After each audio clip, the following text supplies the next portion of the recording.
नमस्कार। स्वागत है आप सभी का मेरे YouTube channel MK exam preparation में। फ्रेंड्स, CGPSC 2020-21 प्रीलिम्स के सी सेट का ये हम लोग छत्तीसगढ़ी और हिंदी के क्वेश्चंस इसमें एनालाइज़ करेंगे। इसमें मैंने बहुत ही बेस्ट तरीके से एनालाइज़ कराया है आप लोगों को। वीडियो को आप लोग एंड तक ज़रूर देखिएगा और वीडियो को देखने के बाद आपको इसका PDF मिल जाएगा मेरे टेलीग्राम ग्रुप में। MK एग्ज़ाम प्रिपरेशन लिखेंगे टेलीग्राम में तो ग्रुप आपको आसानी से मिल जाएगा। फ्रेंड्स, वीडियो लेट में बनाने का एक ही रीज़न है क्योंकि यहाँ पे जितने भी क्वेश्चन हैं सभी का ऑथेंटिक सोर्स से मैंने यहाँ पे ढूंढा है, उसके बाद आपको सबको कलेक्ट करके वीडियो बना रहा हूँ। तो चलिए स्टार्ट करते हैं। तो देखिए, यहाँ पे याद रखिए मेरे पास क्या है, सेट डी है। ठीक, सेट डी है मेरे पास। तो देखिए पहला क्वेश्चन देखते हैं।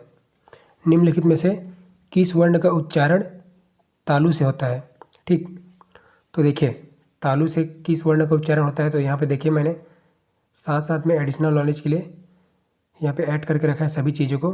तो देखिए तालु मतलब कि जो कठोर तालु से, मतलब कठोर तालु से क्या क्या होता है, तो श, च, झ, ज और झ, मतलब कि ऊष्म व्यंजन बोलना चाहिए, वाइब्रेट होता है जिसके बोलने से। तो इसका सही आंसर हो जाएगा ऑप्शन डी।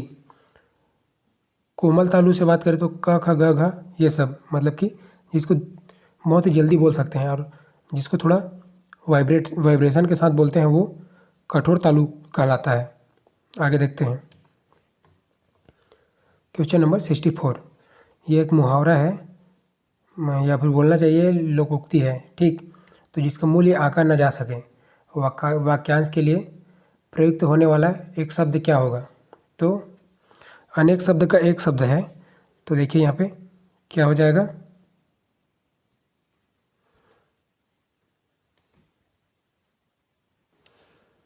तो यहाँ पे क्या हो जाएगा, ऑप्शन ए अमूल्य हो जाएगा, जिसका मूल्य आंका ना जा सके।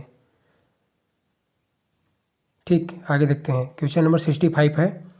से विभक्ति का प्रयोग किन दो कारकों में होता है? तो देखिए जितने भी कारक है तो सबसे पहले आपको कारक याद करना पड़ेगा। कर्ता ने कर्म को करण से, संप्रदान को के लिए अपादान से, संबंध के अधिकरण में संबोधन हे अरे अजी। ठीक, इसका छत्तीसगढ़ी में भी है।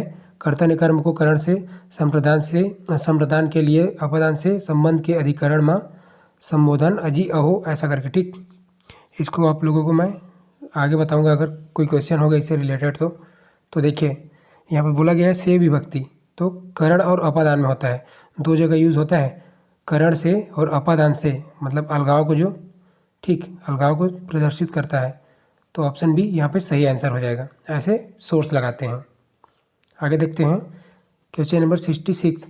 आप सभी को पता है इस बार का सेट सी सेट को कैसा पूछा गया है। बिल्कुल भी कैट वाले सॉल्व नहीं कर पा रहे हैं, ऐसा टाइप का मैथ्स और रीजनिंग का क्वेश्चन आया था। कुछ क्वेश्चन छत्तीसगढ़ी और हिंदी के सरल थे और कुछ क्वेश्चन बहुत ही ज़्यादा बोलना चाहिए बेहुदा टाइप के सवाल थे। तो देखते हैं आगे क्वेश्चन नंबर 66। अनासक्त शब्द का सही संधि विच्छेद क्या होगा? तो अन, हलंत वाला अन और प्लस आसक्त, अनासक्त। ठीक, जिसमें क्या है, व्यंजन संधि है। तो देखिए यहाँ पे व्यंजन का व्यंजन से अथवा किसी स्वर से मेल होने पर जो परिवर्तन होता है उसे क्या कहते हैं, व्यंजन संधि। उदाहरण देखिए, शरत प्लस चंद्र। ठीक, व्यंजन का स्वर से यहाँ पे क्या हो रहा है, मेल हो रहा है। वैसे ही उत प्लस हरण, या फिर आप याद रख सकते हैं जितने भी ये हलंत वाले जो पहले शब्द आते हैं उनमें क्या होते हैं, व्यंजन संधि। तो ऑप्शन सी सही आंसर है। Question number 67। गृह कला शब्द का सही समास विग्रह क्या होगा? तो गृह में कला यानी ऑप्शन डी। तो देखिए यहाँ पे है तत्पुरुष समास, जिस समास शब्द में उत्तर पद प्रधान होता है। ठीक, उत्तर पद मतलब बात का शब्द या फिर आखिरी का जो शब्द प्रधान होता है, तथा दोनों पदों के बीच कारक चिन्ह का, के, की, स से का लुप्त होता है। तो देखिए गृह कला, इसमें कला क्या लग रहा है, हमको प्रधान लग रहा है, और बीच में जो में कारक है वो क्या है, विलुप्त है। तो गृह में कला, ऑप्शन डी। और भी एग्जाम्पल देख सकते हैं आप लोग यहाँ पे, राजा का कुमार राजकुमार, धर्म का ग्रंथ धर्म ग्रंथ, रचना को करने वाला रचनाकार, इन सब में भी तत्पुरुष समास है। आगे देखिए क्वेश्चन नंबर 68, खेत रहना मुहावरे का सही अर्थ आपको यहाँ पे बताना है। तो ये बिल्कुल शॉर्टकट है, इसको आपको याद करना पड़ेगा। इसका कुछ भी यहाँ पे ऑथेंटिक सोर्स वगैरह कुछ नहीं लगा सकते। वासुदेव नंदन प्रसाद के बुक में मिला तो ठीक है, नहीं तो हिंदी के 10 से 11 बुक आता है। तो यहाँ पे सीधा डायरेक्टली आंसर होगा ऑप्शन ए शहीद होना। फ्रेंड्स, इस वीडियो को आपको देखना इसलिए ज़्यादा इंपॉर्टेंट है क्योंकि अभी व्यापम के जितने सारे एग्ज़ाम हैं क्वेश्चन रिपीट हो सकते हैं, और अभी सबसे बड़ा हम लोग का CGPSC में है ACF रेंजर का एग्ज़ाम। ठीक है, तो इसको ध्यान रखकर आप वीडियो को कंप्लीट देखिएगा, और वीडियो देखने के बाद प्लीज़ एक बार PDF को भी देखते जाइए। इससे क्या होगा, आपका रिवाइज हो जाएगा। आगे देखते हैं, नव वर्ष मंगलमय हो किस तरह का वाक्य है। तो ये क्या होगा, इच्छावाचक होगा। ठीक है, आप इच्छा जाहिर कर रहे हो कि मेरे आने वाला साल क्या हो, मंगलमय हो, न कि संकेत। ये संकेत वाचक बिल्कुल नहीं होगा। ठीक, तो देखिए अर्थ के आधार पर वाक्य के कितने भेद हैं, तो 8 भेद हैं। कौन कौन से, विधानवाचक, निषेधवाचक, प्रश्नवाचक, विस्मयादिवाचक, आज्ञावाचक, इच्छावाचक, संकेतवाचक और संदेहवाचक। वही रचना के आधार पर बात करें तो सरल या साधारण, संयुक्त, मिश्रित या मिश्र वाक्य। ठीक, इसका और डिटेल यहाँ पे नहीं जा सकते, वीडियो लॉन्ग हो जाएगा। क्वेश्चन नंबर 70 है, हिंदी साहित्य का इतिहास लिखने वाला प्रथम लेखक कौन थे। तो देखिए ये थोड़ा अजीब सा क्वेश्चन आया था, बहुत सारे लोग इसको गलत किए हैं। क्या होगा answer, option D Garcin de Tassy. इसके बारे में देखिए, यहाँ पे हिंदी साहित्य के इतिहास लेखन की परंपरा की शुरुआत एक फ्रेंच विद्वान गारसा द तासी द्वारा रचित इस्तवार द ला लित रिव्यूर इन देऊ, ठीक है ऐसा कुछ नाम है इसका, इस ग्रंथ के नामक रचना से क्या हुआ, हिंदी साहित्य के इतिहास का पता चलता है। ठीक है, इसका पहला प्रकाशन हुआ था 1839 में, और इसका द्वितीय भाग का प्रकाशन हुआ था 1847 में। तो देखिए बिल्कुल बेहुदा सा टाइप से ये क्वेश्चन आ गया था। आगे देखते हैं, क्वेश्चन नंबर 71। क्वेश्चन नंबर 71, उससे दौड़ा नहीं जाता वाक्य में कौन सा वाच्य है। यहाँ पे आपको वाच्य बताना है। ठीक, तो वाच्य के 3 भेद होते हैं, कर्तृवाच्य, कर्मवाच्य और भाववाच्य, जिसको इंग्लिश में एक्टिव, पैसिव और इम्पर्सनल बोलते हैं। ठीक, तो यहाँ पे है भाववाच्य। भाववाच्य के डिटेल देखते हैं, क्रिया के उस रूपांतर को भाववाच्य कहते हैं जिससे वाक्य में क्रिया अथवा भाव की प्रधानता का बोध हो। तो उससे दौड़ा नहीं जाता। ठीक, देखिए जैसे वैसे ही मोहन से टहला नहीं जाता, मुझसे उठा नहीं जाता, या फिर दूसरे शब्दों में देखिए, क्रिया के जिस रूप में न तो कर्ता की प्रधानता हो और न ही कर्म की, वहाँ पे होता है भाववाचक वाक्य। तो उससे दौड़ा नहीं जाता, ठीक, मुझसे उठा नहीं जाता, इन सब में क्या है, भाववाच्य है। आगे देखते हैं क्वेश्चन नंबर 72, निम्नलिखित में से कौन सा शब्द पुल्लिंग है। तो यहाँ पे ऑप्शन डी सही आंसर होगा। व्यय में क्या है, पुल्लिंग है। संज्ञा के जिस रूप से किसी व्यक्ति या वस्तु की पुरुष अथवा जाति और स्त्री जाति का बोध हो, वहाँ पे क्या होता है, उसे लिंग कहते हैं। ठीक, और जिन शब्दों से पुरुष जाति का बोध होता है उन्हें पुल्लिंग, और जिन शब्दों से स्त्री जाति का बोध होता है उसे स्त्रीलिंग। जैसे पिता, भाई, लड़का, पेड़, सिंह, ठीक है, हनुमान, बैल। वैसे ही व्यय में क्या है, पुल्लिंग है। क्वेश्चन नंबर 73 है, तत्सम शब्द अप्सरा का छत्तीसगढ़ी तद्भव बताना है। तो क्या हो जाएगा, अपक्षरा हो जाएगा। ठीक, क्योंकि देखिए अप्सरा का ये तो सेम का सेम हूबहू है, इसका वही आपसरा, इसमें मात्रा संबंधी दोष है, वही इसमें अवसरा। इसमें देख सकते हैं, आपको साफ साफ दिख जाएगा। तो ऐसे क्वेश्चन को आपको यहाँ पे आपको कोई ट्रिक वगैरह, कोई कॉन्सेप्ट काम नहीं करने वाला। ठीक, खुद से बनाना पड़ेगा। आगे देखते हैं क्वेश्चन नंबर 74, छत्तीसगढ़ी शब्द कोनो सर्वनाम है। तो कोनो क्या सर्वनाम है, अनिश्चय। ठीक है, क्योंकि कोनो, किसी को भी कोनो बोल सकते हो छत्तीसगढ़ी में, कोनो जावत है, कोनो आवत है, ऐसा कुछ। ठीक, तो देखिए सर्वनाम के प्रकार देख लेते हैं एक बार, व्यक्तिवाचक, निजवाचक, निश्चयवाचक, संबंधवाचक, प्रश्नवाचक, अनिश्चयवाचक, मिश्र या यौगिक और अन्य सर्वनाम। तो यहाँ पे है अनिश्चयवाचक। ठीक है, जैसे कोनो आए रहीस, कोनो गए रहीस, ये सब। क्वेश्चन नंबर 75, क्रिया के रूपांतरण को क्या कहते हैं। तो क्रिया के रूपांतरण को कहते हैं वाच्य। यहाँ देखिए तीनों और के देख लेते हैं, विशेषण का, संज्ञा सर्वनाम की विशेषता बताने वाले शब्द को विशेषण कहते हैं। संज्ञा के बदले उपयोग में जो शब्द आता है उसे सर्वनाम कहते हैं। संज्ञा या सर्वनाम के जिस रूप से वाक्य के अन्य शब्दों के साथ उनका संबंध सूचित हो उसे क्या कहते हैं, कारक कहते हैं। जैसे अभी पढ़े हैं के, में, ठीक है, के लिए, ये सब क्या हो जाएगा, आपका कारक शब्द हो जाएगा। आगे देखते हैं, क्वेश्चन नंबर 76 है, लहुटना का भाववाचक संज्ञा क्या होगा। तो लहुटना का क्या हो जाएगा, लहुटाई। ठीक, जैसे देखिए संज्ञा के प्रकार व्यक्तिवाचक, जातिवाचक, भाववाचक, द्रव्यवाचक, समूहवाचक, 5 प्रकार के संज्ञा होते हैं। तो यहाँ पे क्या है, यहाँ पे है भाववाचक। तो देखिए जिस शब्द से व्यक्ति या वस्तु के गुण धर्म भाव का बोध हो उसे भाववाचक संज्ञा कहते हैं। जैसे सियानी, पियास, लहुटई, ये सब। ठीक, आगे देखते हैं, क्वेश्चन नंबर 77, सकर्मक क्रिया बताना है। ठीक, तो देखिए बबीता रोटी खा रही है, ये सकर्मक क्रिया हो जाएगा। ठीक, या दूसरे शब्द में जब किसी वाक्य में कर्ता, क्रिया और कर्म तीनों उपस्थित हो तब वहाँ पे क्या होगा, सकर्मक क्रिया। जैसे राहुल ने केला खाया। ठीक है, यहाँ पे आपको दिख रहा होगा बबीता रोटी खाई। ठीक है, कर्ता, कर्म और क्रिया तीनों चीज़ आ गए हैं। आगे देखते हैं, माटी तन कच्चा है काया, सपना शाही जिंदगी है छाया में कौन सा अलंकार है। तो इसमें कौन सा अलंकार हो जाएगा, छेकानुप्रास अलंकार हो जाएगा, जहाँ स्वरूप और क्रम से अनेक व्यंजनों की आवृत्ति एक बार हो, वहाँ पे होता है छेकानुप्रास अलंकार। ठीक, आगे देखते हैं, क्वेश्चन नंबर 79, ओहर क्या है। तो ओहर क्या है, व्यक्तिवाचक सर्वनाम। ओहर मतलब किसी व्यक्ति के बारे में बोलते हैं ना, ओहर जावत है या ओहर आवत है, ये सब। क्वेश्चन नंबर 80, इनमें से कौन देशज शब्द है। देशज, देशज शब्द उन्हें कहते हैं जो अपने बोलचाल के लिए बने होते हैं अपने ही देश में। ठीक, और विदेशी शब्द जो विदेश से हिंदी भाषा में प्रवेश किए रहते हैं। तो यहाँ पे टपरा, देखिए टपरा आप कभी नहीं सुने होंगे, लेकिन दीपक, आम, गमला ये सब सुन चुके हैं। ठीक, ये कहीं हिंदी क्या बोलते हैं, अरबी, फारसी ये सब से आए हुए हैं, लेकिन टपरा जो है देशज शब्द है। क्वेश्चन नंबर 81, झूठर्रा विशेषण शब्द का भेद है।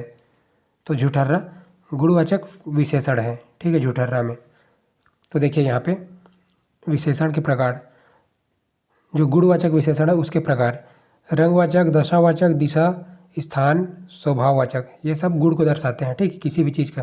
जैसे रंग में देखें तो करिया, कारी, पिवरा, हरियर, लाली, ये सब।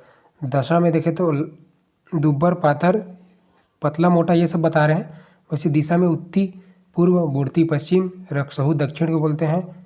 इसे पूछ चुका है CGPSC ने। भंडार को भी पूछ चुका है, उत्तर को बोलते हैं। डेरी बायां को, जीवनी दायां को। ठीक, आगे देखिए, स्थानवाचक में ऊंच, नीच, खाले, ये सब। स्वभाववाचक में सिधवा, लबरा, दोखहा। ठीक, ये भी एक शब्द है, दोखहा, मटमटा, मुचमुचा, ये सब। आगे देखिए, क्वेश्चन नंबर 81, इनमें से द्वंद्व समास का उदाहरण बताना है आपको। तो बरा और सुहारी। ठीक, जिस समाधिक शब्द का दोनों प्रत प्रधान हो, बरा भी और सुहारी भी, दिख रहा है। ठीक, और विग्रह करने पर बीच में कारक चिन्ह क्या क्या है, और या।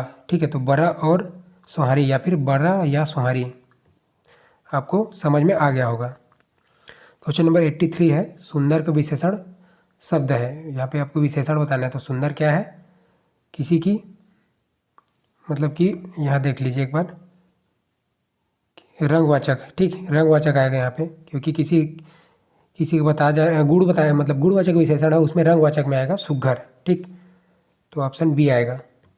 आगे देखिए, क्वेश्चन नंबर 84, निम्नलिखित में स्त्रीलिंग शब्द का कौन सा है। तो यहाँ पे देखिए कुरिया हो जाएगा स्त्रीलिंग, जो क्या है, अकारांत स्त्रीलिंग। संस्कृत के अकारांत शब्दों से उत्पन्न शब्द अकारांत स्त्रीलिंग में आएगा। ठीक है, वहीं ईया प्रत्यय। अच्छा, यहाँ देखिए स्त्रीलिंग शब्द के कौन सा प्रत्यय में है, तो ईया प्रत्यय में है कुरिया। ठीक, डबिया, डिबिया, फरिया, कोचिया, तेलिया, ये सब क्या है, स्त्रीलिंग के हैं। ठीक, आगे देखिए क्वेश्चन नंबर 85, सुतैया छत्तीसगढ़ी शब्द में कौन सा प्रत्यय है? तो अय्या प्रत्यय है। ठीक, प्रत्यय के कृत प्रत्यय है, क्रिया शब्दों में लगने वाला प्रत्यय है, जैसे अई, अय्या, औ, अक्कड़, ये सब। क्वेश्चन नंबर 86 है, निम्नलिखित में से छत्तीसगढ़ी देशज शब्द बताना है आपको। तो देखिए मधुरस है हिंदी, लैंप भी आपका क्या है? हिंदी। स्त्री क्या है? फारसी शब्द है। वही सैकई क्या है? सैकई यहाँ पे हो जाएगा आपका छत्तीसगढ़ी शब्द। क्वेश्चन नंबर 87, प्रश्नवाचक सर्वनाम नहीं है। तो देखिए कावर, कतका, काकर, ये सब प्रश्नवाचक हैं। जैसे प्रश्नवाचक देखिए एक वचन, बहुवचन और पुनरावृत्ति या फिर बहुवचन बोलना चाहिए। 3 प्रकार से प्रश्नवाचक होते हैं। तो एक वचन में को, कौन, कौन, ये सब आएंगे। बहुवचन में कौन कौन, काकर काकर, मतलब डबल डबल रिपीट होगा। और पुनरावृत्ति में कौन कौन हर, कौन कौन ला, ये सब। तो देखिए कौन हो यहाँ पे नहीं आएगा प्रश्नवाचक में। आगे देखते हैं क्वेश्चन नंबर 88, विसर्जन में प्रत्यय है। तो कौन सा प्रत्यय है? ऐन प्रत्यय है विसर्जन में। ठीक है, बताया हूँ मैं अभी आपको जो प्रत्यय है, सॉरी मैं आपको पहले वीडियो में गलत बता दिया था। प्रत्यय जो है शब्द के पीछे में लगता है और उपसर्ग जो है आगे में लगता है। ठीक है, तो यहाँ पे क्या प्रत्यय है? तद्धित प्रत्यय है ऐन। ठीक, विसर्जन देखिए यहाँ पे टुटेजा ट्यूटोरियल की बुक में था, वहाँ से यहाँ पे डायरेक्ट पूछा जा चुका है। क्वेश्चन नंबर 89, बोकरा छेरी में कौन सा समास है? तो बोकरा और छेरी। ठीक है, बीच में जो कारक चिन्ह है उसका विलोपन है, तो द्वंद्व समास है इसमें। क्वेश्चन नंबर 90 है, इनमें से भाववाचक संज्ञा कौन सा है? तो जिससे भाव प्रकट हो। ठीक है, तो माया में जो प्यार है उसमें क्या होता है? भाव प्रकट होता है, तो भाववाचक हो जाएगा। घनश्याम में कौन सा समास है? तो घनश्याम में है बहुब्रीहि। ठीक है, बहुब्रीहि। जैसे खुड़बाप में हुआ जिसके साथ माँ का दूसरा विवाह हुआ हो, मतलब कि ये जो शब्द है किसी तीसरे शब्द की ओर इशारा करे, वहाँ पे होता है बहुब्रीहि। जैसे दूजबर, दूध, दूध भत्ता, डोम गाढ़ा, ये सब में। तो घनश्याम किसको डिनोट कर रहा है यहाँ पे? श्री कृष्ण जी को। ठीक, तो बहुब्रीहि हो जाएगा। क्वेश्चन नंबर 92, रधनी खोली में कौन सा समास है? तो संप्रदान है। एक बार संप्रदान देखिए यहाँ पे, छत्तीसगढ़ी संप्रदान तत्पुरुष के बर, काकर, के कारण, खातिर, इन सब का क्या होता है? कारक चिन्ह का लोप हो जाता है। तो रधनी बर खोली। ठीक है, रधनी खोली या फिर रसोई के लिए कमरा, तो यहाँ पे रधनी बर खोली हो जाएगा छत्तीसगढ़ी में। तो तत्पुरुष समाज में आएगा। ठीक है, संप्रदान तत्पुरुष होगा। तत्पुरुष के अंदर कर्ता, कर्म, करण, संप्रदान, अपादान, ये सब आता है, तो उसमें संप्रदान में आएगा। क्वेश्चन नंबर 93, मैं जा रहा हूँ, रही हूँ का सही छत्तीसगढ़ी रूप कौन सा है? तो मैं यहाँ जात हूँ। बहुत सारे लोग इसको गलत किए हैं, बिल्कुल ईजी था। ठीक है, इसका छत्तीसगढ़ी में रूपांतरण करना था, मैं जा रही हूँ, रहा हूँ, तो मैं यहाँ जात हूँ।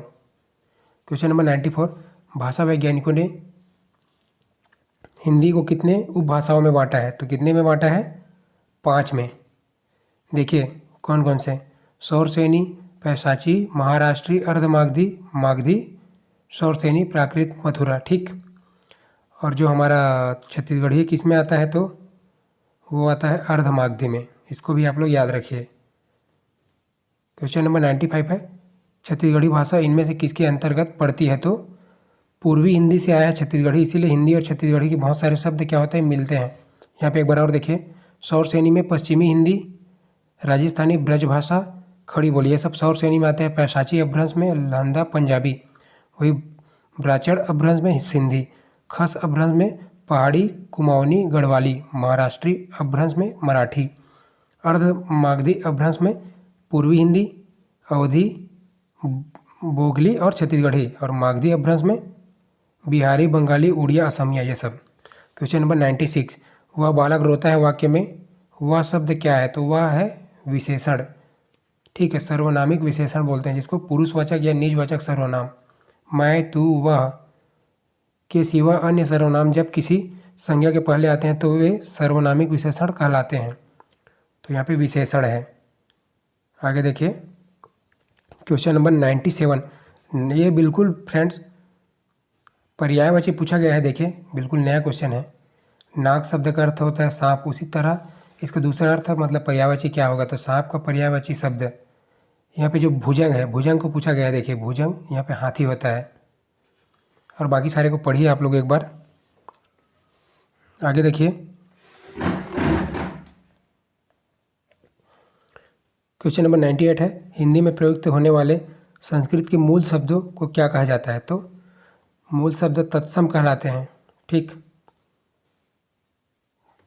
तो देखिए यहाँ पे तद्भव किसे कहते हैं, देशज आप लोगों को पता है तद्भव किसे कहते हैं, तो ऐसे शब्द जो संस्कृत और प्राकृत से विकृत होकर हिंदी में आए उसको तद्भव कहते हैं। और तत्सम जो मूल शब्द है, ठीक है, संस्कृत से जो आए हैं वो डायरेक्ट किस में आए हैं, हिंदी में, उसको मूल तद्भव तत्सम कहते हैं। आगे देखिए क्वेश्चन नंबर 99, मूक का सही विलोम बताना है आपको, विलोम शब्द बताना है। तो मूक मतलब जो बिल्कुल भी नहीं बोलता, तो वाचाल मतलब अत्यधिक बोलने वाला, बोलना चाहिए पकाऊ। क्वेश्चन नंबर 100 है, निम्नलिखित में से कौन सा शुद्ध शब्द है, तो देखिए नी यहाँ पे तो दोष हो गया है, निर में भी दोष दिख रहा है आपको, निर्जीव में मात्रा दोष दिख रहा है, तो ऑप्शन सी सही आंसर होगा, निर्जीव। सो फ्रेंड्स, अगर आप लोगों को यूज़फुल लगी हो ये लेक्चर तो प्लीज़ सब्सक्राइब ज़रूर करें और शेयर करना ना भूलें। बाकी सारे अपने फ्रेंड्स को, और भी जुड़े रहिए, आपको वीडियो मिलते रहेंगे। Okay, thank you for watching.